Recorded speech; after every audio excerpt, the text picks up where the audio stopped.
L'actualité ici reste dominée par la visite du chef de l'État Joseph Kabila à Béni. L'essentiel dans cette revue de presse. Bienvenue, mesdames, messieurs. Bonsoir. L'actualité aujourd'hui reste dominée par la visite du chef de l'État à Béni. La concerne l'émergence titre Béni, Kabila au cœur du danger. Quelques jours après les tueries de Béni perpétrées par les rebelles ougandais des ANEF, renseigne le journal, le président Joseph Kabila est arrivé dans ce territoire en proie de violences armées défrayant l'actualité. La veille même de l'arrivée du chef de l'État congolais, soit le mardi 20 octobre 2014, des témoignages ont signalé des accrochages mortels dans l'environnage de ce territoire entre les forces armées de la RDC, FARDC et les rebelles ougandais.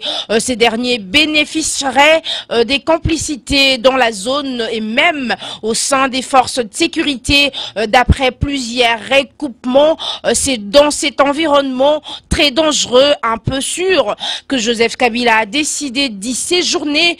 Malgré tout, dans une autre colonne, le journal ajoute: les populations meurtries de Béni attendaient cette visite du président Joseph Kabila, une présence non seulement de consolation mais aussi de solution à l'épineux problème d'insécurité qui dérange le quotidien de ces Congolais habitant cette partie de la République. C'est ici où l'opinion salue les courages de Joseph Kabila qui a bravé tous les dangers en vue de réconforter sur place ces populations de Béni. Sûrement, ajoute le journal, un geste qui restera longtemps gravé dans leur mémoire. Mais le séjour des Kabila dans cette région ne sera pas de tout repos. Le chef de l'État congolais a plusieurs fronts devant lui.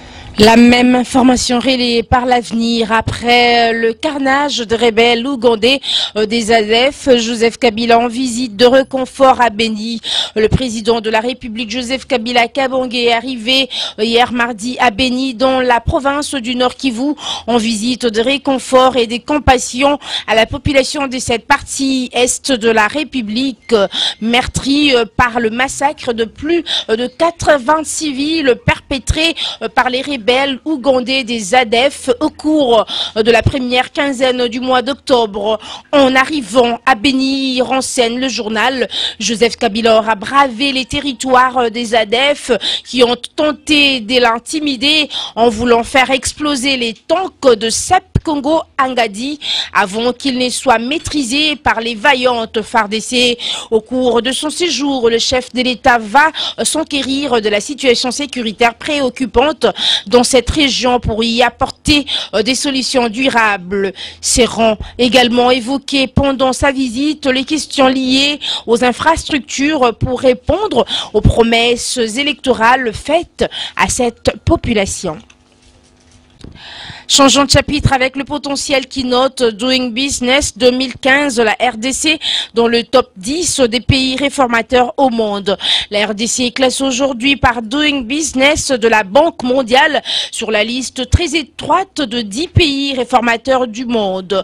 Preuve de la pertinence des actions engagées par les gouvernements sous le leadership du chef de l'État Joseph Kabila Kabange.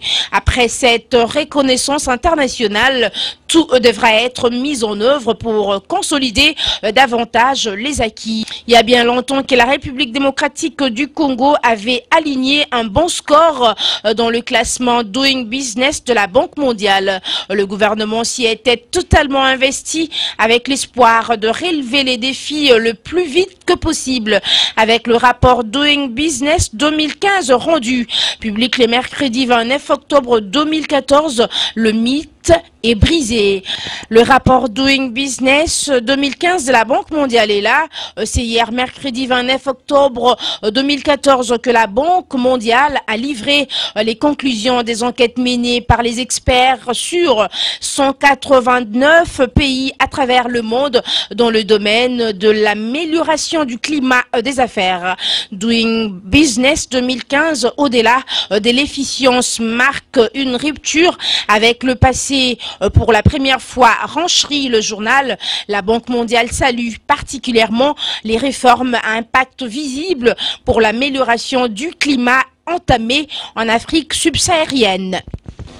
Et enfin, le tonnerre boucle cette revue de presse avec cette exclamation suspendant illégalement l'adoption des enfants en RDC. DGEM François Béat viole la Constitution. Comment un haut fonctionnaire de l'État peut-il porter atteinte aux engagements contractés par notre pays sans être sanctionné par les autorités nationales? S'interroge le tabloïd de répondre le principal reproche que l'on fait généralement aux dirigeants congolais et de ne jamais tenir compte aux engagements qu'ils contractent pourtant en toute responsabilité, car l'on estime que l'on ne peut pas poser sa signature sur un document qui engage toutes les nations du monde sans pour autant le respecter tel est aujourd'hui le cas de la mesure prise par un haut fonctionnaire des services importants de l'État, alors qu'elle va à l'encontre des dispositions pertinentes de la loi fondamentale et des instruments juridiques internationaux dont la République démocratique du Congo fait partie prenante.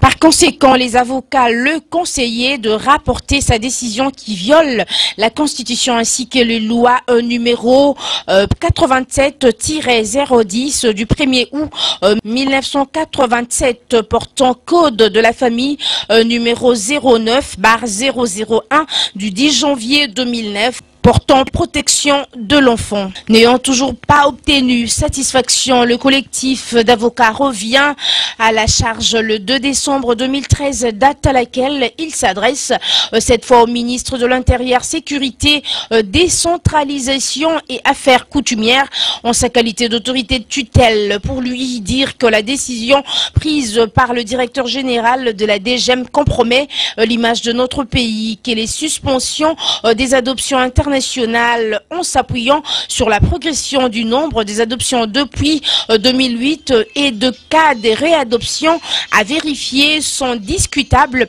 et que certains pays ont un comportement irréprochable eu égard au respect de lois et procédures en vigueur en RDC. Le scandale provoqué par François Béat mérite d'être effacé au plus vite pour éviter le ridicule au niveau mondial. C'est donc tout pour cette revue de presse, mesdames, messieurs, bonsoir.